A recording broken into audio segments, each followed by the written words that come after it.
Good evening students. NCERT test series physics test number 6 का discussion हम लोग करेंगे। अभी अच्छे क्वेश्चन है, ध्यान से जरा देखिएगा।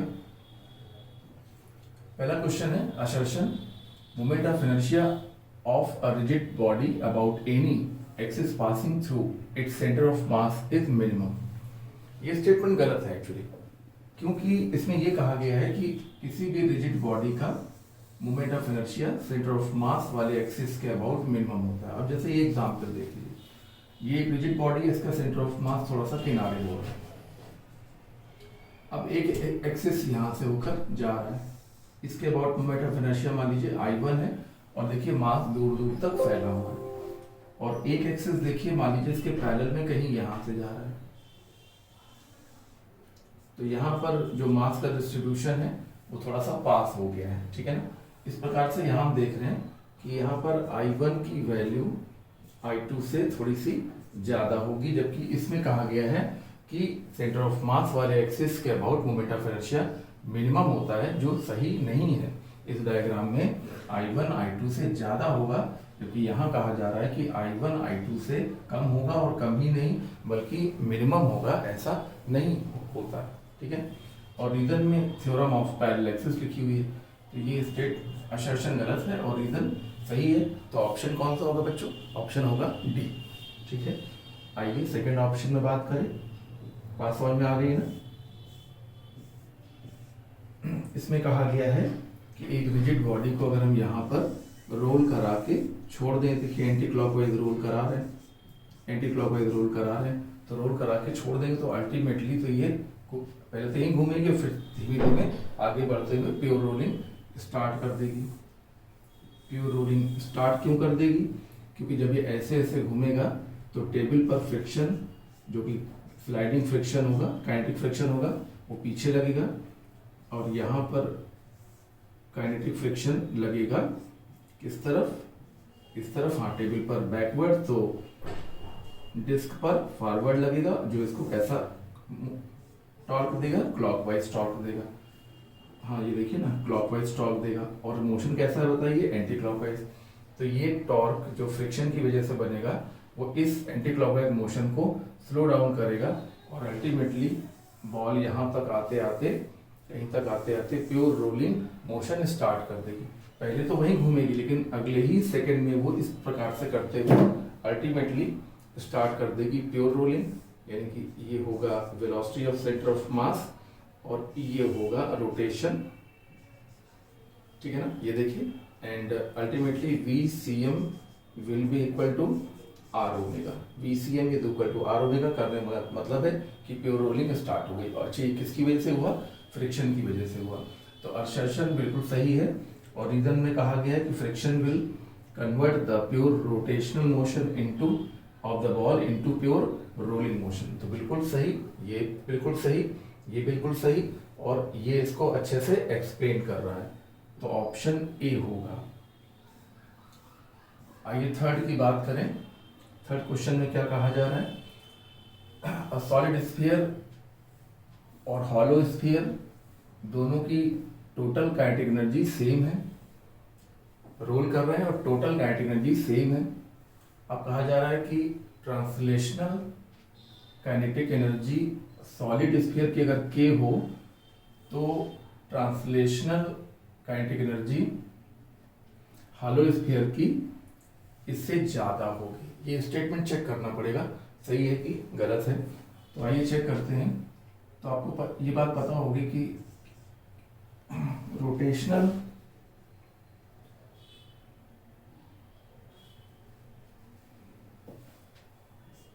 के रोटेशनल और के ट्रांसलेशनल का जो रेशियो होता है वो होता है K²/R², है ना। K²/R², ये है रेडियस ऑफ जायरेशन और ये है रेडियस, ठीक है।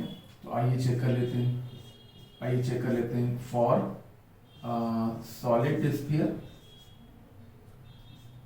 K rotational upon K translational will be K²/R² यानी कि 2/5 होगा, है ना, 2/5 होगा। और इस प्रकार से जो ट्रांसलेशनल काइनेटिक एनर्जी होगी वो होगी 5/7, हाँ 5 टोटल कितना 7 अपॉन के टोटल का इतना होगा। अच्छा अब देखिए फॉर हॉलो यही बात करिए, तो हॉलो में के रोटेशनल अपॉन के ट्रांसलेशन कितना होगा, के स्क्वायर बाय आर स्क्वायर यानी कि 2/3 होगा। इस प्रकार से इस तरीके से यहाँ पर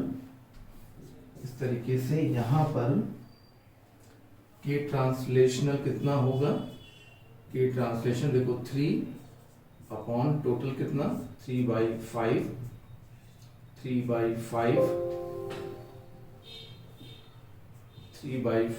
के टोटल 3/5 के टोटल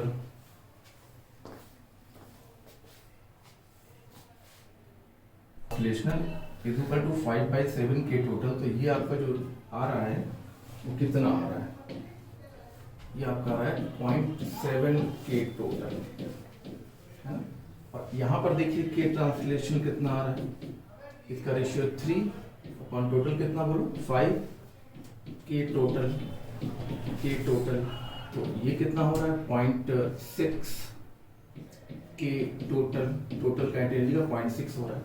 तो देखिए 0.7 है और ये 0.6 है, तो इसका मतलब ये हुआ कि यहाँ पर क्या क्या आ गया है कि अगर सॉलिड के लिए ट्रांसलेशन के है तो हॉलो के लिए उससे ज्यादा होगा, जबकि यहाँ पे उससे कम है। तो ट्रांसलेशन काइनेटिक एनर्जी के मामले में ये स्टेटमेंट गलत हो गया। अब बात करते हैं रीजन की।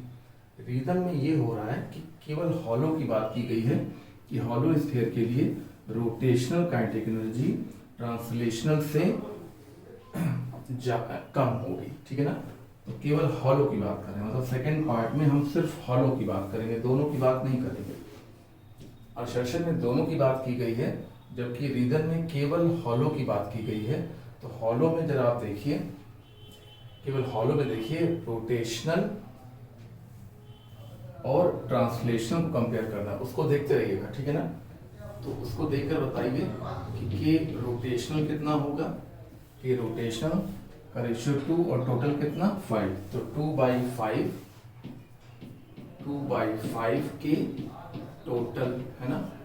और जरा ट्रांसलेशन का देखिए, केवल हॉलो में चेक करिए, दोनों में नहीं, केवल हॉलो में ट्रांसलेशन का हिस्सा कितना है 3, तो ये कितना होगा 3/5। नीचे 5 क्यों लिख दे रहे हैं, क्योंकि इन दोनों का जो रेशियो है वो 2/3 है, यानी कि रोटेशनल के पास 2 हिस्से हैं 5 में से और ट्रांसलेशन के पास 3 हिस्से हैं 5 में से। 3/5 के टोटल तो अब आप देखिए ये कितना हो रहा है, ये हो रहा है 0.4 के टोटल, और ये कितना हो रहा है 0.6 के टोटल है ना। तो इसका मतलब ये हुआ कि in the case of hollow sphere rotational kinetic energy, केवल रोटेशनल देखना है, हॉलो में रोटेशनल और ट्रांसलेशनल देखना है। तो हॉलो में रोटेशनल कम और ट्रांसलेशनल ज्यादा, तो ये स्टेटमेंट बिल्कुल सही है। इसलिए ये गलत और ये सही, मतलब ऑप्शन कौन सा होगा, समझ गए ना, ऑप्शन होगा डी, ठीक है। अब आ जाइए इसमें कहा जा रहा है कि small ball is released from rest from point A as shown, if ball is smooth then ball will exert more pressure at point B compared to the situation if bowl is rough। अगर bowl rough है तो जब ये role करता हुआ आएगा, यहाँ पर आएगा तो इसके पास cm की वेलोसिटी भी होगी और साथ ही साथ इसमें एक रोटेशन भी होगा, ठीक है ना।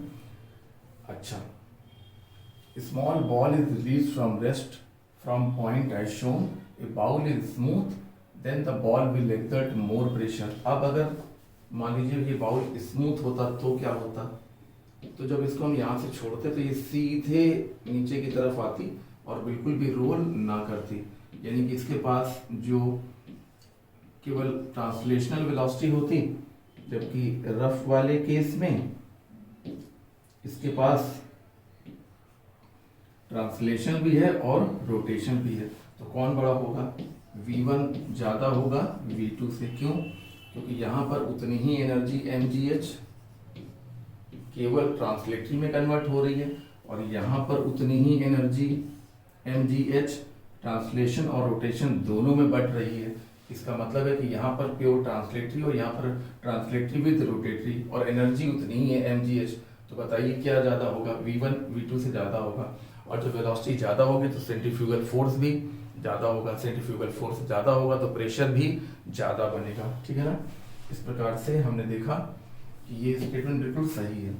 रीजन देखते हैं। Linear velocity and hence centripetal force is in smooth situation is more. बिल्कुल सही है, यानी कि ये सही है, ये भी सही है और बहुत बढ़िया तरीके से एक्सप्लेनेशन भी हो रहा है। तो ऑप्शन कौन सा होगा? ए। तो क्वेश्चन बहुत ही बढ़िया क्वेश्चन था, समझ गए ना? देखो जब स्मूथ है तो रोल बिल्कुल नहीं करेगा, सीधे सरकता हुआ नीचे आएगा और केवल सारी एनर्जी mgh केवल ट्रांसलेटरी में कन्वर्ट होगी। लेकिन जब रफ होगा तो यही energy mgh translatory with rotatory दोनों में बटेगी। इसका मतलब है कि यहाँ पर केवल ट्रांसलेटरी और यहाँ पर ट्रांसलेटरी विद रोटेटरी। तो इसका मतलब है कि ये V1 की वैल्यू V2 से ज़्यादा होगी, और जब V1 की वैल्यू V2 से ज़्यादा होगी तो तुम चाहे ये कह दो कि सेंट्रीपिटल फोर्स ज़्यादा होगा, या तुम ये कह दो कि सेंट्रीफ्यूगल फोर्स ज़्यादा होगा। और सेंट्रीफ्यूगल जितना ज़्यादा होगा नॉर्मल रिएक्शन भी उतना ज़्यादा होगा, प्रेशर उतना ज़्यादा बनेगा। तो ये बहुत ही अच्छा क्वेश्चन था, इसमें ऑप्शन होगा ए। आ जाइए नेक्स्ट क्वेश्चन में। A soft initially rotating at 1725 rpm make revolution per minute is brought to rest uniformly in 20 second. 20 second में रुक गया। तो कह रहे हैं कि रुकने से पहले कितने रोटेशन कंप्लीट हुए होंगे, है ना? The number of rotation that the soft will make during this time. रुकने से पहले इस दौरान कितना नंबर ऑफ रोटेशन पूरा किया होगा। ठीक है ना? तो नंबर ऑफ रोटेशन निकालने के लिए हमको ये देखना होगा कि हमको ये देखना चाहिए कि कितने रोटेशन कितना एंगल रोटेट किया। तो थीटा इज इक्वल टू, एक फार्मूला आपको पता होगा, initial velocity plus final velocity bye 2 into time, जिसे कहते हैं एवरेज ऑर्बिटल वेलोसिटी या एवरेज एंगुलर वेलोसिटी। तो यहाँ पर फाइनल तो 0 है, ये 0 रखा जाएगा और ये केवल ये रहेगा। तो omega naught by 2 into T का वैल्यू 20 सेकेंड है, ये हो गया 2 पाई एफ और बाई 2 और इंटू टी और ये एंगुलर डिस्प्लेसमेंट जो कि 2 पाई एन के बराबर होता है। एन नंबर ऑफ रोटेशन है। एक रोटेशन में कितना घूमता है? 2 पाई। 2 रोटेशन में 2 पाई इंटू 2, 7 रोटेशन में 2 पाई इंटू 7, तो n रोटेशन में 2 पाई इंटू n, ये 2 पाई से 2 पाई कैंसिल हो गया और n की वैल्यू हम निकालने को तैयार। यहाँ पे देखिए 1725 रिवोल्यूशन पर मिनट को हमने सेकेंड में कन्वर्ट किया और बाई 2 भी है और टाइम कितना है? 20। तो ये हो गया 1725 और बाई 3 इंटू 2 यानी कि 6। तो जब डिवाइड करेंगे तो 3 आएगा 6 आएगा, 3 into 2 6, 1725 into 6, then this become 2, है ना? बस 2 से हो गया, यहाँ पर आ गया 287। ठीक है, अब चलेंगे, हाँ कर लो, बचेंगे 5 5 2 कितना हो गया?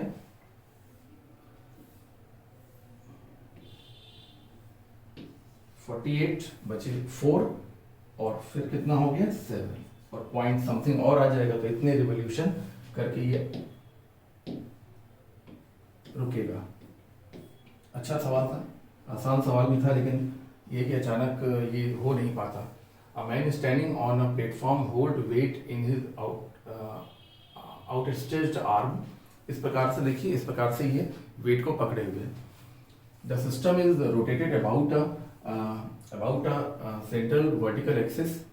If the man now pull the weights inward, ऐसे कर ले तो क्या होगा?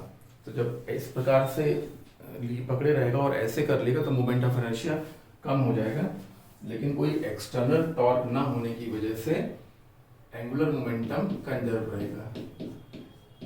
एंगुलर मोमेंटम कब कंजर्व रहता है बताओ? जब जितनी चीजें हों उनके अलावा कोई अलग से चीज ना हो। तो ये हो गया मैन, ये वेट हो गया उसके हाथों में, बस यही है, ऐसे कर रहा है, पहले ऐसे था अब ऐसे कर लिया, तो कोई एक्सटर्नल इफेक्ट नहीं है, कोई एक्सटर्नल इफेक्ट नहीं है, यानी कि एक्सटर्नल टॉर्क सिस्टम में नहीं लग रहा है, इसलिए हाँ, इसलिए एंगुलर मोमेंटम कंजर्व रहेगा। कंजर्व कह दो या कांस्टेंट कह दो, एंगुलर मोमेंटम कंजर्व रहने का मतलब है आई ओमेगा कैसा रहेगा बताइए? कांस्टेंट रहेगा। आई ओमेगा कांस्टेंट रहने का मतलब क्या हुआ कि जो एंगुलर वेलोसिटी होगी वो इनवर्सली प्रोपोर्शनल टू आई होगी। अब क्योंकि आई इंक्रीज कर रहा है इसलिए एंगुलर वेलोसिटी क्या करेगी बताओ? डिक्रीज करेगी। तो पहला ऑप्शन सही है। उसके बाद एंगुलर मोमेंटम कंजर्व रहेगा, सही है। काइनेटिक एनर्जी के बारे में कहा जा रहा है, तो आइए काइनेटिक एनर्जी का फॉर्मूला हम लोग देखें। सबसे इंपॉर्टेंट फॉर्मूला है, रोटेटिंग मोशन में काइनेटिक एनर्जी का सबसे इंपॉर्टेंट फॉर्मूला है क्वेश्चन के पॉइंट ऑफ व्यू से, half J square upon I. जैसे ट्रांसलेटरी मोशन में काइनेटिक एनर्जी का फॉर्मूला होता है half P square by M. क्या होता है? Half P square by M, बिल्कुल याद करो। तो यहाँ तो होगा half J square upon I. अब क्योंकि जे कंजर्व है, कांस्टेंट है, तो के इनवर्सली प्रोपोर्शनल टू आई। तो क्योंकि आई क्या कर रहा है बताओ? आई डिक्रीज कर रहा है। यहाँ पर देखिए, यहाँ पर एक बात, क्योंकि आई डिक्रीज कर रहा है, हाँ, जब ऐसे था तो आई ज्यादा था, जब अंदर कर लिया तो आई कम हो गया। आई डिक्रीज कर रहा है तो एंगुलर वेलोसिटी इंक्रीज करेगी। यहाँ पर भी देखिए आई डिक्रीज कर रहा है तो काइनेटिक एनर्जी इंक्रीज करेगी। तो ये भी बिल्कुल सही है, पहला सही, दूसरा सही। एंगुलर मोमेंटम कंजर्व रहेगा, काइनेटिक एनर्जी बढ़ेगी, यानी कि ऑल ऑफ द एबव। ठीक है भाई, तो आंसर कौन सा लगाया जाएगा? All of the above.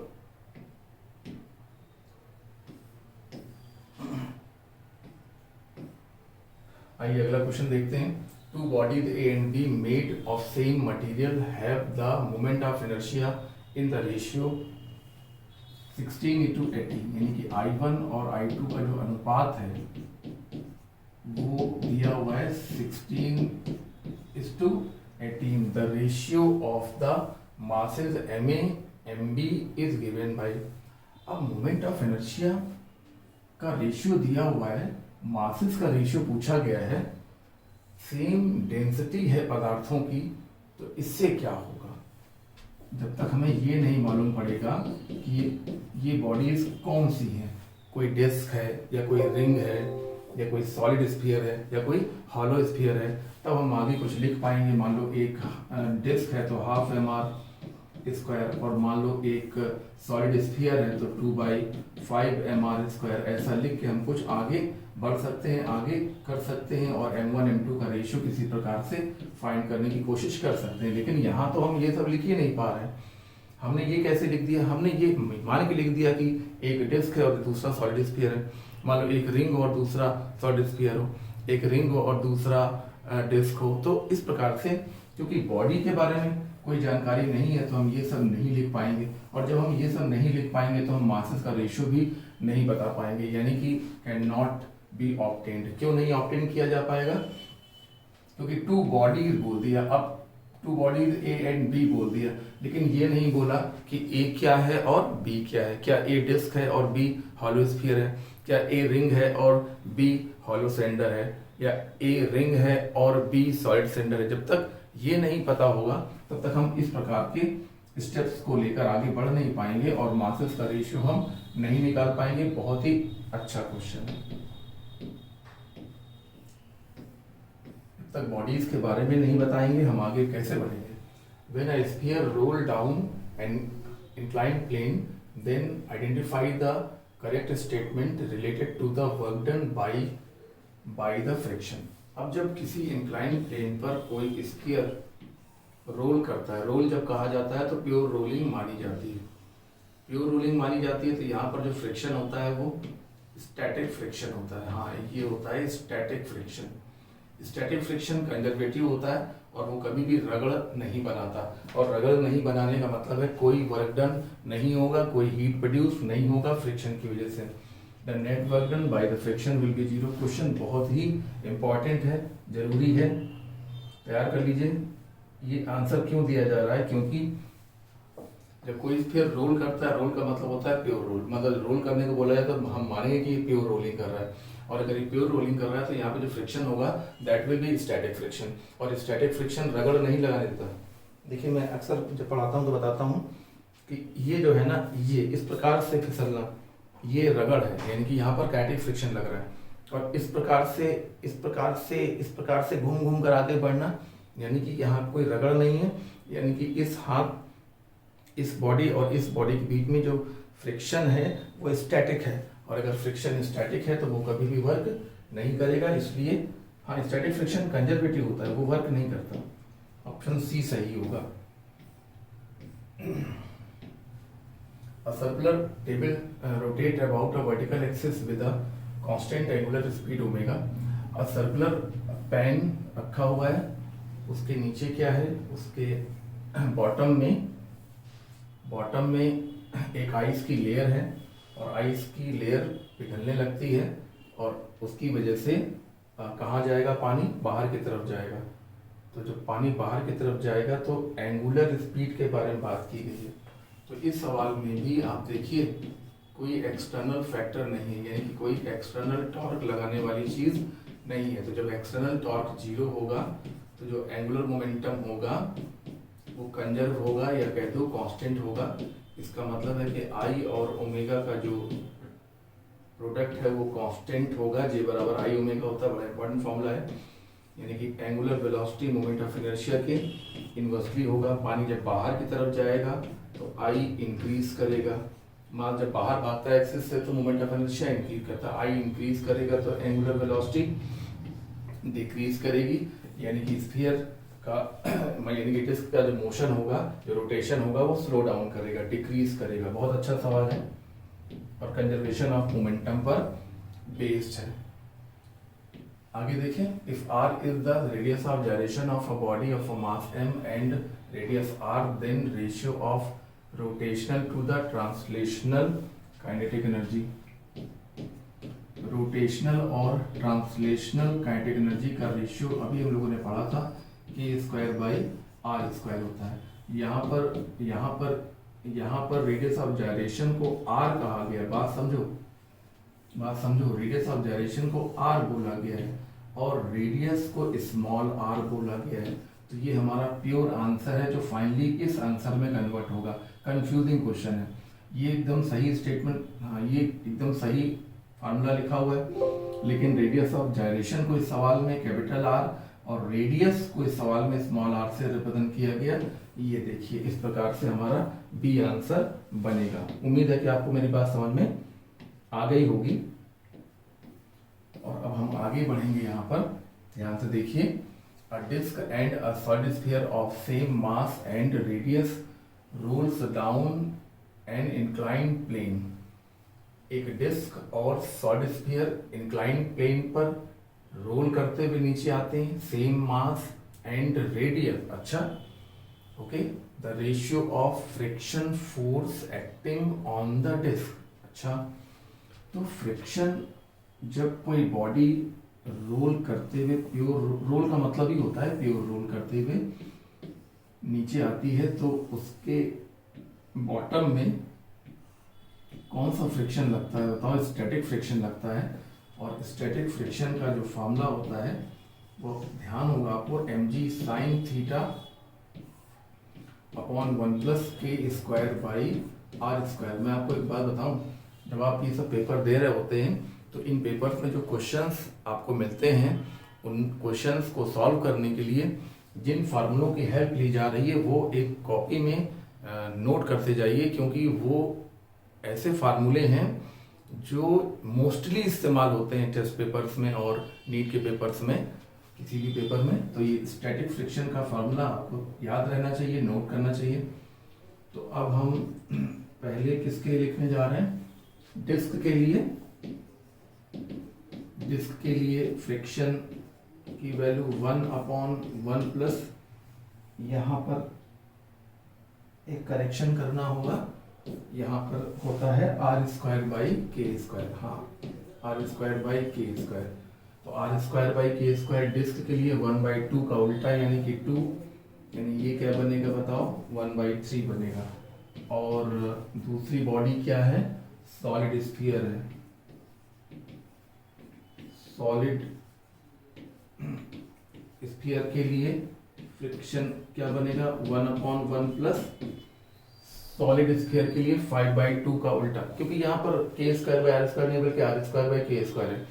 तो सॉलिड स्फीयर के लिए k²/r² का मान होता है 2/5, तो 2/5 का उल्टा यानी कि 5/2। दिस विल बिकम 2/7, ठीक है ना। ये 1/3 है और ये 7 है। तो इनका रेशियो हमको फाइंड करना है। तो फ्रिक्शन, हाँ, इसको 1 मान लें, इसको 1 मान लें, इसको 2 मान लें। तो friction 1/, friction 2 is equal to, reciprocal है, ये तो कांस्टेंट हो गया, तो ये इसके रेसिप्रोकल हो गया, यानी कि 1 प्लस r²/k², 2 के लिए ऊपर लिखेंगे, और 1 प्लस r²/k², 1 के नीचे। हाँ, रेसिप्रोकल है ना, तो 1/2 फ्रिक्शन 1 के लिए, इसको 1 मान लिया, इसको 2 मान लिया, फ्रिक्शन 1 के लिए अपॉन फ्रिक्शन 2 के लिए, मतलब डिस्क के लिए, और सॉलिड स्फीयर के लिए तो इसका डेटा ऊपर रहेगा, इसका डेटा नीचे रहेगा। तो ऊपर डेटा इसका यानी कि 2/7, और नीचे क्या है बताइए, 1/3। 3 ऊपर जाएगा तो 6 बनेगा, तो ये बन जाएगा 6/7। इस प्रकार से हम लोगों ने ये बहुत ही इंपॉर्टेंट क्वेश्चन को बहुत ही आसानी से सॉल्व कर लिया। ठीक है, आगे चल सकते हैं हम लोग। बात समझ में आ रही है हम क्या कह रहे हैं। देखिए फ्रिक्शन का फॉर्मूला देखिए, ये कांस्टेंट क्वांटिटी है दोनों के लिए, क्योंकि मास सेम है और थीटा तो सेम है ही है दोनों के लिए। तो ये इसके इन्वर्सली हो गया। हमने इस चीज की वैल्यू को यहाँ पर सॉल्व करके पहले ही देख लिया है। तो ये हो गया 1/,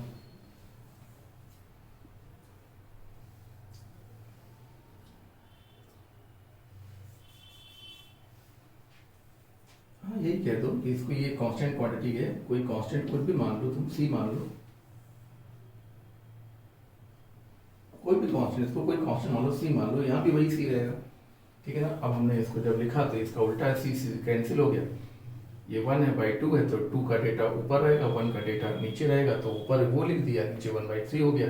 ये 6/7 बहुत ही इंपॉर्टेंट क्वेश्चन है, अनडाउटली इंपॉर्टेंट क्वेश्चन है। और अब आप इसको देखिए क्वेश्चन और, oriental disc rotate freely with angular velocity omega about vertical axis through its center. The ring having the same mass and radius as the disk. Ring और disk का radius बिल्कुल सेम है, मास भी same है, radius भी same है। Now gently placed coaxially on the disk. अच्छा, horizontal disk है जो कि पहले से रोटेट कर रही है, और एक रिंग है जो सेम मास की सेम रेडियस की लेकिन रोटेट नहीं कर रही है, वो उसके ऊपर जेंटली किसी ने रख दिया। जेंटली रखने का मतलब है कि यही दोनों हैं, इन दोनों के अलावा कोई थर्ड बॉडी, थर्ड फैक्टर नहीं है। After some time the two rotate with common angular velocity. कुछ देर बाद दोनों कॉमन एंगुलर वेलोसिटी से रोटेट करने लगेंगे। तो कह रहे हैं कि दोनों के बीच कोई फ्रिक्शन नहीं लगेगा। क्यों नहीं लगेगा? जब डिस्क पहले से रोटेट करती जा रही है, ये देखिए, और रिंग रोटेट नहीं कर रही है, ये देखिए, same mass same radius, ring rotate नहीं कर रही है। तो जब एक चीज रोटेट कर रही है और एक चीज रोटेट नहीं कर रही है, तो जब रखेंगे तो रगड़ तो लगेगी, तो नो फ्रिक्शन वाली बात गलत है। The angular momentum of system conserve बिल्कुल सही है, क्योंकि कोई तीसरा फैक्टर नहीं है। The final common angular velocity is ω/2। इसको चेक करना होगा, इसको हम लोग चेक करेंगे। तो J initial is equal to J final. तो इनिशियल में फर्स्ट डिस्क है और दूसरे का I omega,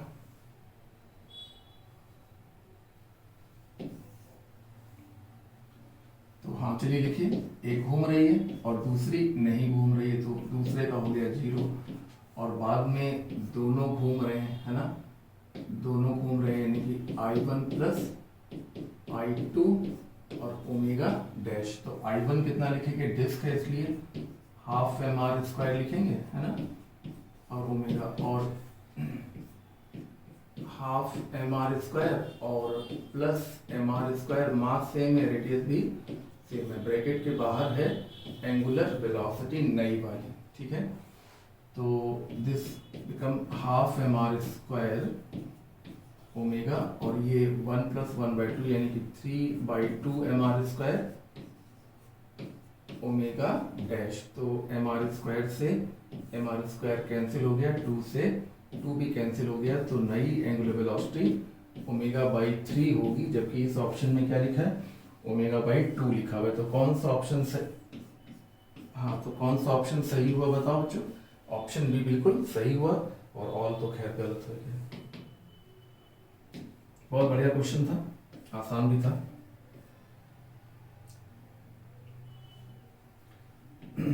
a particle of mass m 3 kg और एक स्ट्रेट लाइन के अलोंग चल रहा है और कांस्टेंट वेलोसिटी से चल रहा है, the magnitude of angular momentum about origin. बहुत बढ़िया क्वेश्चन है भाई, बहुत ही बढ़िया क्वेश्चन है। एक पार्टिकल इस लाइन के अलोंग मोशन कर रहा है, ये देखिए, ये इसका मास है और ये इसकी वेलोसिटी है, और इसका जो पाथ है वो स्ट्रेट लाइन के द्वारा दिखाया गया है। इस स्ट्रेट लाइन को हम जरा y = mx + c के रूप में कन्वर्ट करें, तो y = हो गया 3/4x और 2/4 यानी कि 1/2, ये समझ में आया। 4y - 3x = 2 है, यानी कि 4y = 3x + 2 है, तो जब 4 नीचे जाएगा तो 3/4 और 2/4 यानी कि 1/2, यानी कि जो इंटरसेप्ट आया वो 1/2 आया, और जो स्लोप एंगल आया थीटा, स्लोप एंगल, ये स्लोप होता है, स्लोप एंगल जिसे हम लोग tan थीटा कहते हैं, tan थीटा वो कितना आ गया बताइए, 3/4 आ गया। इस प्रकार से थीटा की वैल्यू 37 डिग्री आ गई। अच्छा, अब हम लोग एंगुलर मोमेंटम ओरिजिन के अबाउट निकालने के लिए हम लोग को ये दूरी फाइंड करनी पड़ेगी। इसके लिए पहले हम लोग x फाइंड कर लें। तो x फाइंड करने के लिए हम लोग tan थीटा की हेल्प लेंगे। tan थीटा = 1/2 अपॉन बेस कितना x। tan थीटा की वैल्यू है 3/4 और 1/2x। इस प्रकार से x = 4/6 यानी कि 2/3 आ जाएगा। x का मान आ गया है, x की वैल्यू 4/6 यानी कि 2/3, ठीक है, ये वैल्यू आ गई 2/3। अब हमें एंगुलर मोमेंटम निकालने के लिए ओरिजिन से इस लाइन पर परपेंडिकुलर डालना चाहिए, जो कि r0 के बराबर होगा। ये r0 निकालने के लिए हम साइन थीटा की हेल्प ले सकते हैं। Sine theta = r0/x। साइन 37 कितना होता है, 3/5 होता है ना। r0/x कितना है बताइए, x है आपका 2/3। कहाँ जाएगा बोलो, 2/3 कहाँ जाएगा बोलो, ऊपर, और ऊपर से ऊपर ये हो गया कैंसिल। तो r0 की वैल्यू कितनी, 2/5। r0 की वैल्यू कितनी बताओ, 2/5। क्लियर है, यहाँ तक r0 का प्रोसेस, मेन प्रोसेस खत्म हो चुका है। अब एंगुलर मोमेंटम कैसे लिखा जाता है, अबाउट ओरिजिन, ओरिजिन के अबाउट एंगुलर मोमेंटम लिखने के लिए mv × r0। हाँ, जिसके अबाउट निकालना है वहां से परपेंडिकुलर r0 डालते हैं, उसकी वैल्यू निकाल के ये फॉर्मूला हमारा अप्लाई हो जाएगा। तो मास है 3 और वेलोसिटी है 5 और r0 की वैल्यू है 2/5। तो 5 से 5 कैंसिल करने पर ये बन गया 6 किलोग्राम मीटर स्क्वायर पर सेकेंड, ठीक है ना। तो क्योंकि इस पेपर में हम लोग ज़्यादा क्वेश्चन डिस्कस करेंगे, क्योंकि डिफिकल्टी लेवल भी सही वाला है, इसलिए हम लोग इस सॉल्यूशन को 2 या 3 पार्ट में करेंगे। ये सवाल तुमको समझ में आ गया, सवाल बहुत अच्छा है, इसकी प्रैक्टिस अपने आप एक बार जरूर कर लीजिएगा। और अब ये क्वेश्चन नंबर कौन सा था भाई? ये क्वेश्चन नंबर था आपका, ओके ओके ओके ओके। अगला क्वेश्चन देखिए, क्वेश्चन नंबर 21 है।